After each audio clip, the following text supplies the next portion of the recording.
حاجی کاری ندارم ولی من خوشتیپم خدایی. چی؟ گراز تو رو ببینه به آهو پیشنهاد میده. چه ربطی داره؟ اعتماد به نفسش میره بالا.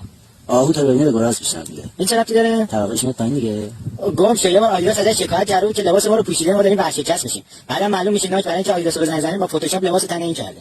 زهر نزن بابا، یه جوری تیپ زدی انگار دست خرابه دست بود. عکس پروفایلش دیدی؟ با کت شلوار چپچپی در آورده، رفته تو چمن پاک کفتری نشسته، از آقا عکس گرفتن. هر آن میگین الان پرواز میکنه میره. ببین سری انتگرال سگانه میمونی. یعنی چی؟ سخت میفهمم. تو هم شبیه نمی‌بینی. چی؟ یا چی؟ همین دیگه هیچ کی نمیفهمه. ببین خوشتیپی ها ولی زمان درستی به دنیا نیومدی. یه 2-3 هزار سال دیر به دنیا اومدی. ببین من راستش بگم تو هم خوشتیپی ولی تو مکان درستی به دنیا نیومدی. ما تو گینه نو به دنیا میومدی. تو با تو گینه کهنه به دنیا میومدی. ببین تیپ زنه که جرم بود تو بیگناه بودی.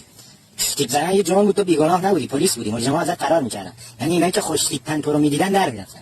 ببین سعید دوستایی تو به یه سینمایی ازت می‌کشه بیرون. محمد کار تو مستند تو رو ساخته هستن. شبکه مستند تو حساب کرد. روزی 3 ساعت برات کنار گذاشته. امیدش این توی روزای فقر بابا همه چیز کار بزنه. نشو ببین شبیه غروب 13 بدری.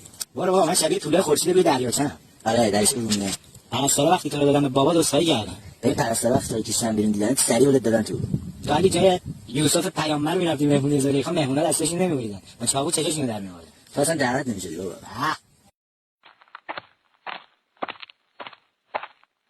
آره خوشتیپا.